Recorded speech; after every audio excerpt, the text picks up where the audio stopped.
Hello, today's article is called Charles Bukowski, 3 Top Lessons You Can Learn from Him. You can find this article at Kid Fit Kingdom. I'm gonna leave the link below. So, the free soul is rare, but you know it when you see it. Basically because you feel good, very good, when you're near or with them. Charles Bukowski, Henry Charles Bukowski, the poet, the novelist, and short story writer. Was born in Germany but lived in the USA since he was 3 years old. A misogynist, an immigrant, rude, bad guy for some, and a genius, romantic legend for others. The truth is that Charles had a tough life. He was abused physically and emotionally by his parents until he ran away from home. He was an outcast and a loner. But we must be grateful. He took in all that pain and suffering and turned it into an amazing and heartbreaking poems. In this article, we share 3 unique life lessons from his poems, which help us understand more about his life and enable us to reevaluate priorities and values. So, the first one, be aware of the preachers. So, all of these lessons, they all come from poems. I highly recommend you to take a look, to listen to them.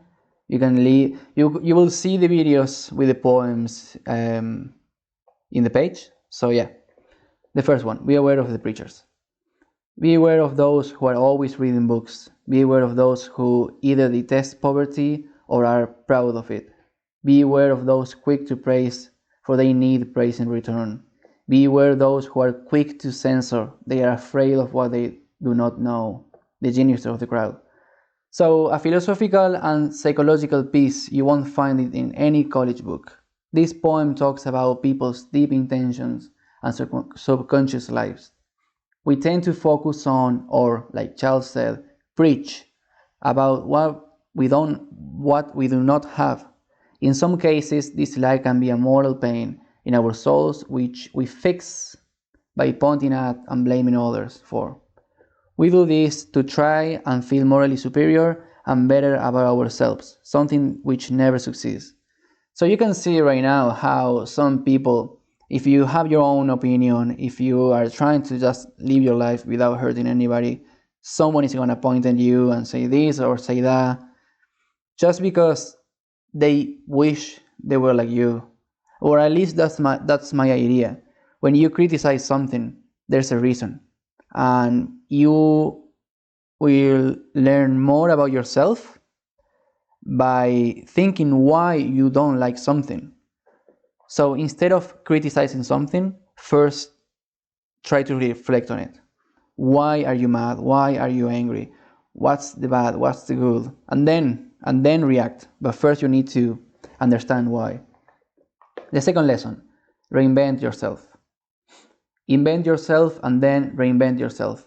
Change your tone and shape so often that they can never categorize you. From the poem, No Leader, please. Do not let people label you, and do not let people try to categorize you. They will try to take your dreams and aspiration, and they will try to kill your curiosity. So then you end up like them, empty. Follow your gut, keep learning, and keep trying new things. This will keep your brain young and healthy. If you try something and you realize you don't like it, just try something else. Think about all those people who found their purpose late in life. But the truth is that it is never too late to rewrite your life and pursue what is meaningful to you. So here, for example, we can say, I don't know, J.K. Rowling, when she wrote Harry Potter, she was old, quote unquote. Charles Bukowski, when he was writing poems, he was also old. He was working in a post office. So you have lots of people. You have old people, quote unquote, again, that they go to the gym and then they try to do something. In my gym, there's old people just learning boxing, not trying, just learning boxing, and that's something amazing, something really good for the brain, something really good for the body. They don't fight, of course, but they are learning new things. They are learning how to move their body and feeling more comfortable with it. So yeah. Number 3, go all the way. If you are going to try, Go all the way. There is no other feeling like that. You will be alone with the gods, and the nights will flame with fire. Roll the dice. This might be the most popular one of his poems. So if you're going to try, go all the way. Otherwise, don't even start. This is a strong and honest message for everybody. As a society, we lack discipline. We say things like, I am tired today, so I won't go to the gym. I would love to try something else, but people will make fun of me. Excuse phrases which I hear all the time are too tired, too sleepy, and many more. If you're doing is something that makes you leap out of bed, makes you smile, and gives you purpose, you will not care about what others think. You will endure everything, every single obstacle, with a kind of divine satisfaction that spectators can only dream about. And this is a message that should be heard especially by the younger generations. Do what you love and keep trying until you get what you deserve. Or like Charles said, find what you love and let it kill you. It's true that life is not a Disney movie, it's unfair and does not care about you. But something that we must understand about this is that as a society and as just individuals, we just care about the outcome, when the meaningful change is not in the outcome, it's not after, it's not once you have the trophy in your hand, it's in the process. You can see, for example, in Israel Adesanya's video, preparing himself for the UFC, one of his coaches, he says, something that happens often with fighters when they get depressed is that they care too much about the winning and not the process. So if you only care about the process, of course you want to win, of course. But when you focus on the process, you're gonna be happy anyways, and that's what matters the most.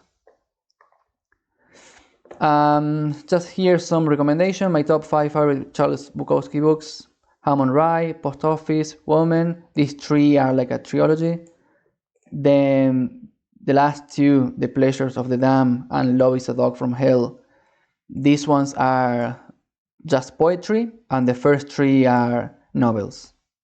But yeah, these were just 3 of among very many other life lessons from Charles Bukowski. Hopefully, we will revisit the colorful, iconic author again, and he's just another example of doing what you love, no matter what. And we must be grateful that he ended up being a writer, regardless of everything else that happened in his life.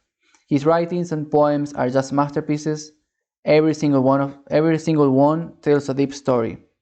The story of a little boy who found his home in books and a typewriter. I hope you like my top 3 lessons from Charles Bukowski, and I encourage you to explore more about him and his works of books and poetry. So yeah, thank you so much. I'm gonna leave the link below, and yep, thank you.